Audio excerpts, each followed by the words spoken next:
Welcome. I am so delighted to be here in Saudi Arabia, and I am incredibly optimistic about this country. I am incredibly optimistic about what AI is going to be bringing us. I am incredibly optimistic about technology. And many of you might wish that you were as optimistic as you could be, but maybe you find it difficult. And I want to, this morning, make the case for optimism and include maybe some suggested ways that you might be able to get more optimistic yourself. So we're filled with a world that we know has many problems. Many of you people right now may be working on some of those problems. The degree of intensity of those problems is very severe.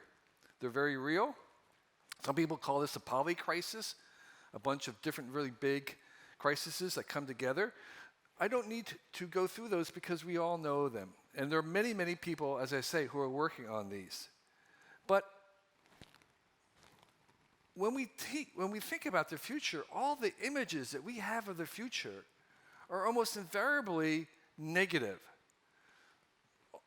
All the Hollywood movies about where we're going to be in the coming years are generally places that you do not want to be at all. And we call that dystopia. That's a dystopian view. And try to think of a single Hollywood movie of a future that's not dystopian. It's really hard to do. You probably don't have any in mind. Star Trek doesn't count because it isn't taking place on Earth. It's out on a different planet. But on the Earth, we don't have good visions of what a world is that we would like to live into the future. It would be something that would be like an ecotopia. It would be something really nice. And sometimes our thoughts go to utopia, a perfect world that has no problems. That's in the future, and everybody has everything that they could possibly want. And I reject that also as something that we don't actually want to shoot for because it's not possible, and it's probably not a very good future where nothing changes. So I suggest that when we're thinking about the future, that we think about something that I call a world where there's progress and yet there's problems. So it's not a world without problems. It's a world where there's probably going to be more problems, but there's also real progress. And I call that protopia. Okay, this protopia is in between dystopia and utopia. It's protopia as in progress. Pro as in progress, as in prototype, an earlier version of something. Pro as in affirmative versus con. And pro as in to proceed. So this idea is that we can aim for a world that is a little better than the world we have today. It's a desirable future, isn't absent of problems. Problems are part of the picture, but it's a world that we want to live in. And this idea that we can get there by just having a small incremental betterment is achievable. It's something that's realistic. It's plausible. We can set our sights on it. It's not utopia, some impossible version of things. It's something that's very attainable. And part of that journey to believing in this world is to recognize progress, that progress has been real in the past, that we right now are the benefits of progress, that it is a real thing. Okay, so that instead of 1/3 of our children dying before the age of 10, they live. So progress is real. And if we begin there, we can imagine this world where progress continues. So 1% betterment per year is something that we see in history. That's been going on for several hundred years since the invention of the scientific method. And I can give you hundreds of charts and graphs and data that would show that progress over the past couple hundred years is real. From longevity to security to rights to all kinds of things. So if we accept that, the ingredients for that progress are still at work. We still have the scientific method. We still have many of the things that we have in our world to make that progress real. So it will probably statistically continue. And I have to say that progress, by the way, is a global average. Of course, there are parts of the world where this doesn't happen. Of course, there are things like the pandemic, which are temporary setbacks. But on average, over time, we have experienced a several percent betterment in our lives, which is what we're after. So it could stop tomorrow. That's possible, but it's very, very unlikely that it would stop tomorrow. It will probably continue. So if that continues, we can look forward to a world that is a little bit better than it was today. Not a lot, just a little bit. So this is evidence-based. It's based on evidence. It's not necessarily a theory or ideology. It's saying the evidence so far is this is what we have. It will probably continue. A little bit of difference. So optimists don't deny problems. Again, I want to recognize that the problems that we are all confronting are real. They're there, they're big, and they'll probably get even bigger. Technology increases the size and scale of our problems. But problems are opportunities. They're basically an opportunity for a solution that we didn't even know was there and we're now forced to try and find. And I would say in a certain sense that problems propel progress. They're needed for progress in a certain sense. And we have gigantic problems now, which means we have gigantic opportunities. And so the thing about problems is that they're unlimited, which means that in a sense our progress is unlimited as well. So the 300 years of evidence for progress and problems means that our problems will probably continue to grow, but our solution to solve problems is also growing even faster. And that's the key thing.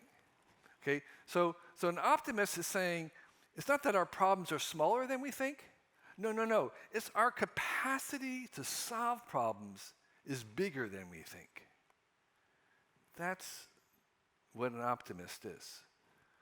Okay? And I think optimism is a choice that we have. We can choose to be more optimistic. It's not like it's not a temperament, it's not a Pollyanna thing, it's not a sentiment, it's a choice. We can choose to be optimistic. And so I want to give you a couple of ideas on how to become more optimistic. And so the first thing is that we need to pay attention to data rather than the news. Okay? Look at the actual data. Look at the scientific work. Look at the evidence. Don't pay attention to the news. And I mean news no matter what its source. No matter if it's the best, most reputable source, it doesn't matter because generally whatever has happened in the last 5 minutes is bad news. Okay? Bad news happens fast. Good things take a long time to happen. So if you ask yourself, what is new, it's going to be probably bad news. Okay? And so this idea of like trying not to rely on news and what's happened in the last 5 minutes as an indication of where we're going. You want to look at the actual evidence, which will take a longer time to both see and to compile and to measure. And so shift your attention away from news onto the actual data of what is happening.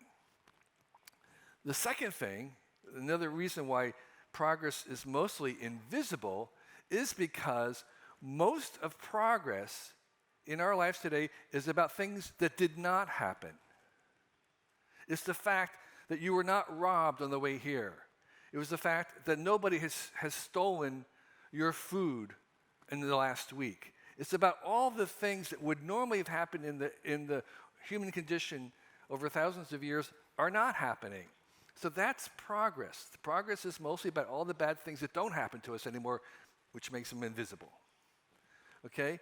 And then the third thing is that what we're trying to do is to create 1% more than we destroy. Every year, we do collectively as humans things that are harmful, things that are destructive, things that set us back. That's not going to stop. But if we can create 1% more than we destroy, that 1% compounded over time is civilization. That's what we have benefited here from, is that small, tiny incremental. And the problem about that is it's almost invisible, that 1% difference. Who can see it? It looks to be about the same. So it's very hard to see 1% difference, except if you turn around and look into the past. Then you can see that chart. So that tiny little delta is very important, but tends to be overlooked. So, again, most of progress is what has not happened. It's invisible because it's a tiny incremental delta, and it's hidden by the news of the bad stuff. So I think, actually, the optimists are the most realistic people in the world. They are the ones who actually are much more aligned with the actual data of what's happening. Pessimists sound cool. They sound smart. They're criticizing everything, and they tend to be showing off what they know, but in fact, it's the optimists who are much more in tune with what's actually happening in the world. So the second thing that I think can help you to become more optimistic is to take the long view, both of the past and of where we're going. Take the long view. So, the thing about 1% compounded, if it is compounding over time, 1% compounding over time, if you take the long view, it can overcome huge setbacks, all kinds of downfalls, all kinds of detours, all kinds of disasters that can be overcome with just 1% compounded over time. So the longer your view, the easier it is to see that a lot of the bad things that happen to us are only temporary. If the the longer the view that you're able to take, the more optimistic you will become. So they actually teach children. There's programs that teach children to be more optimistic. And one of the things that they found out about children being optimistic is those children who believe that when bad things happen to them, it's because they are bad or because they deserve it or because that's the way of the world. They tend never to recover from that. But optimistic children understand that when bad things happen, they're just temporary. They can be overcome. Give me enough time.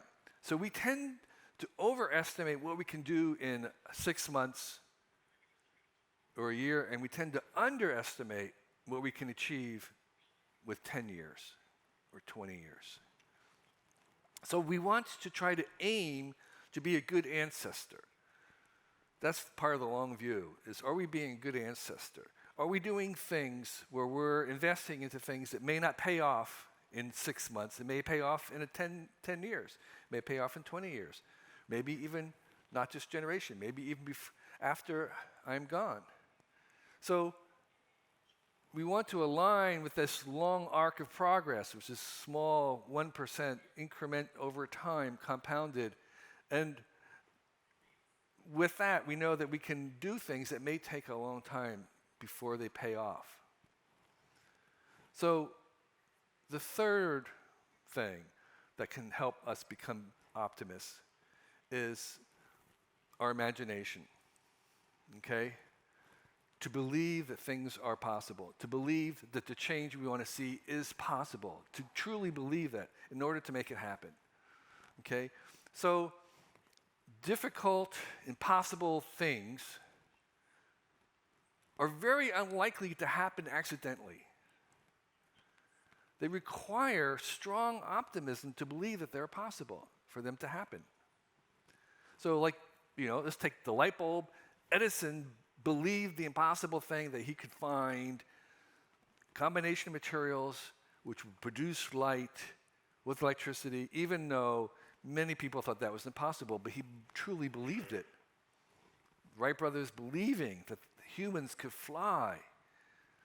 The iPhone, believing that we could have a communicator. When it seemed, most people said that we can't do that right now. That's not possible. But there was an optimist behind that who truly believed that that was possible. And part of that belief was imagining it first, seeing it in their head, imagining the thing as a way of making it come true. So this imagination is instrumental in optimism, is to first imagine the future that we want and to imagine it in a way that we believe that it would be desirable and it would be something that we could do. So in a certain sense, the people who have made the world that we have enjoyed today were optimists. It's optimists who are shaping our present and the optimists who are going to shape the future. I can tell you that in 30 years from now, the things that we all agree on were good were made by some crazy optimist today. Okay, so the good things we have today were all made by the optimists of the past. And there's very few people that we truly admire that are pessimistic, because it requires a certain amount of imagination to believe that optimism to make the things happen in the world. So I think the future is shaped by optimists, and if you want to shape the future, try to be more optimistic than you are today. It's a choice. So use optimism as a power to create the future that we want. Yeah, you're smart, you see all the problems in the world, you're very aware of them, we get that. Problems are part of progress. Take the longer view. Try to ignore the news. Use your imagination to believe and make a future that you would like. And I think these three things will help all of us to become more optimistic than we are, because it's a choice that you have. So I think we have to actually start to believe the impossible more often and be an optimist. So thank you for your attention. I appreciate it.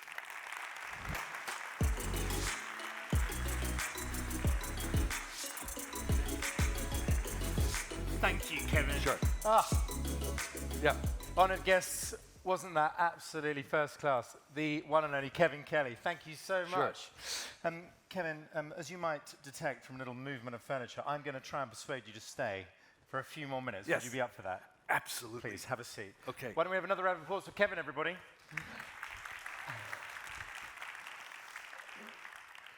So, Kevin, I've got so much that I want to ask you about, but our time is limited. A future Spielberg, a filmmaker, maybe Omar Farouk, sidles up to you at Sync Summit. Thank you. This year. Thanks so much, gents. Thank you. If you're just joining us, we're at the Sync Summit 2024.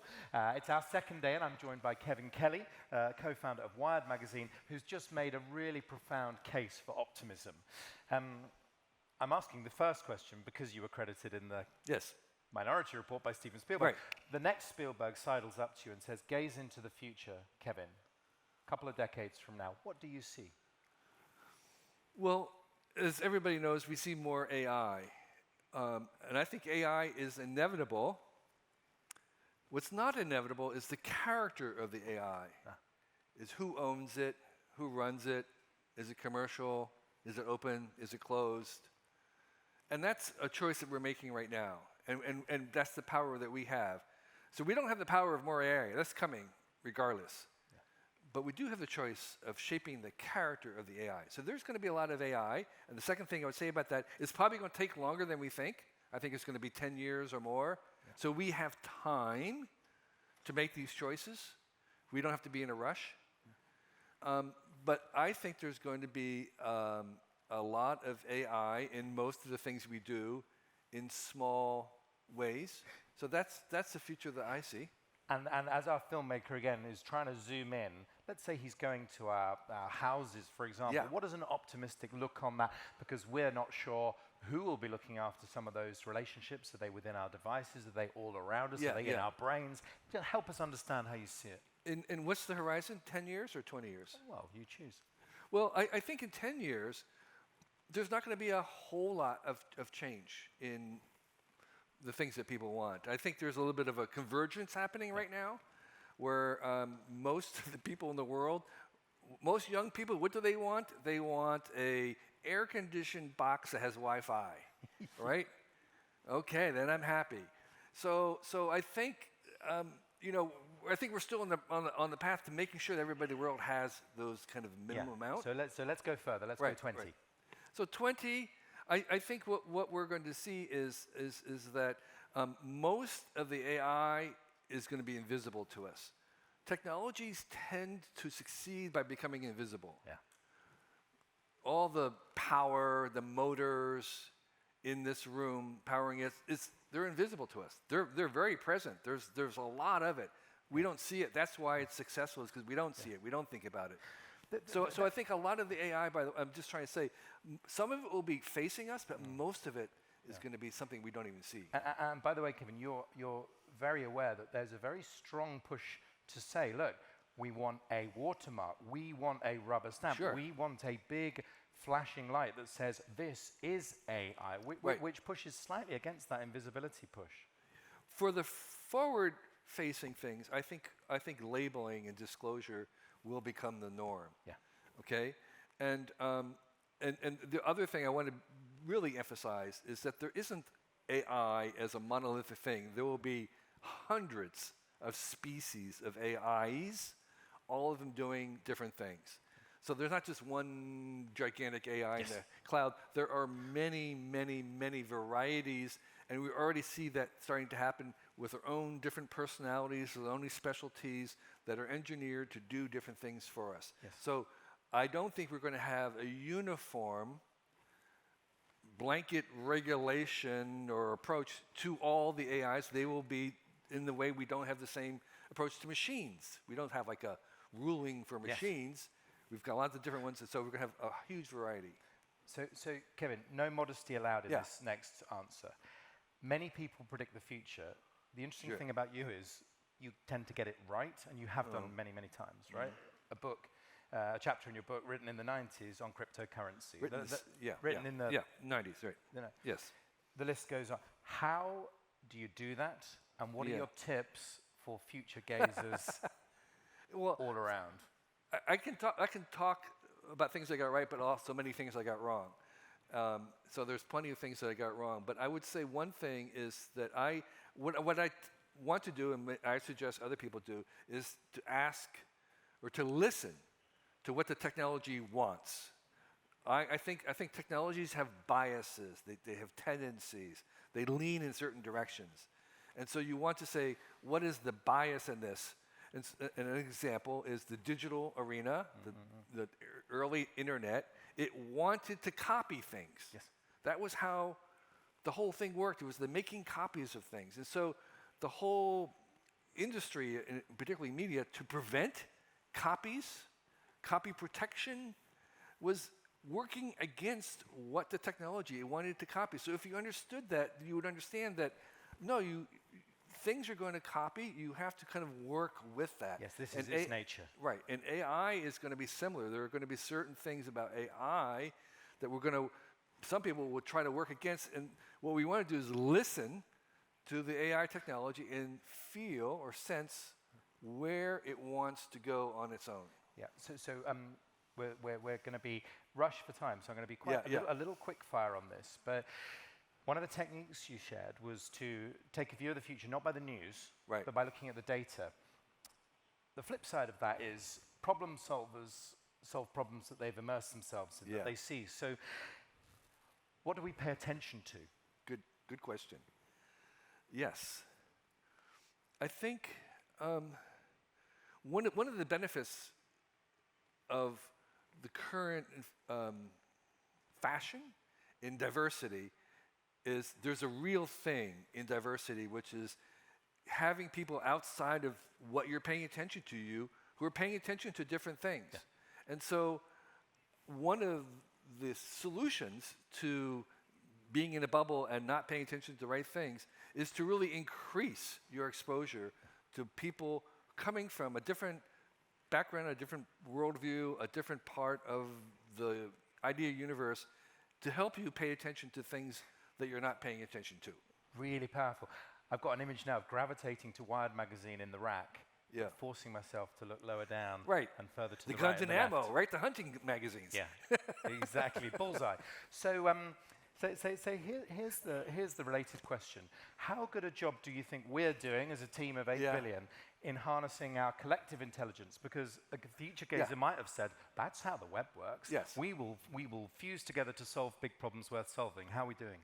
Yeah, I think you're exactly right. I think one of the biggest boosts the AI can do is help us to collaborate at scale. Yeah.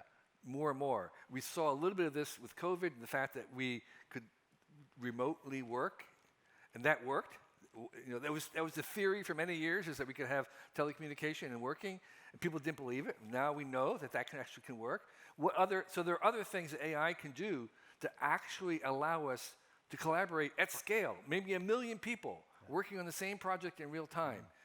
One of the things that's hard to do that is the matchmaking. You have a problem here, somebody in that million can solve the problem, but how do we find that person? AI can help us matchmake. Maybe we have a digital twin who's more optimistic than ourselves. Exactly. So I think that's for me the exciting frontier. It's not just about having a personal servant, it's actually doing those kinds of things where we can actually match people's skills with the job that needs to be done. Okay, now we're on quick fire. Any watch outs for optimists? Any perils that you have noticed? For optimists? Yeah, I think that it's really easy to only see, to believe the hype, to believe that there's only solutions, there's no problems. I'm not too worried about that. No, right. Anything right now that you think, I'm not going to say the opposite of overhyped, actually, underhyped? You know, we should be paying more attention to. Well, one of the things, again, going back to AI, that I think is in store for us that we're not really, there are two things we're not really ready for. One is, I think when we have this little thing in our ear that can do real-time language translation perfectly, that's really going to transform, that's going to be a huge economic boom. Because suddenly there are people who are incredibly talented, who live all different places. They're in Jakarta, they're in Saudi Arabia somewhere, but they don't have the skill of English. And now they can participate in the global economy very, very easily. And I think there's a huge boom. Imagine working for a Japanese company, or you're in Kenya, or you're in the Philippines, you're working for a Japanese company in Japanese. Okay, so that's going to be possible. And I think we haven't really reckoned with how powerful that can be on unleashing the talents of the world. Yeah, well, absolutely. Babel is coming. Yeah. Right? So this is fascinating. Okay. Well, I wish we had about another hour. We've got about another couple of minutes. Do you draw any, I don't think it's semantic, do you draw any distinction between optimism and positivity? You know, Jim Collins writes about the Stockdale paradox. He says, actually, you know, optimism gets you in trouble because when what you predicted or hoped for doesn't come true, your spirit dies. And actually, framing an attitude would have been better than making a set of predictions. I'm not sure. I think that may work if you're a prisoner of war, maybe, but I'm not sure it translates into the real world necessarily. There's something called muscular hope, this idea of a very active hope, which is very similar to optimism. I think that's also very allied.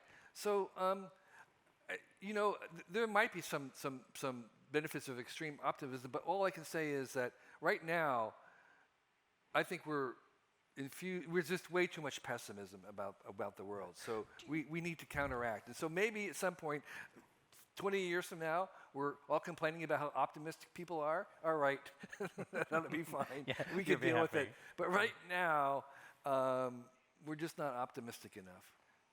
So here's to that. And that is such a good scene setter for us because we have a session happening in the Spotlight sessions, only positives in the building. And, there you go. You could be our guest of honor.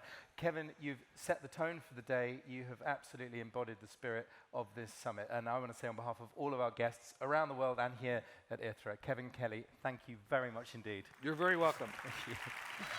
Thank you.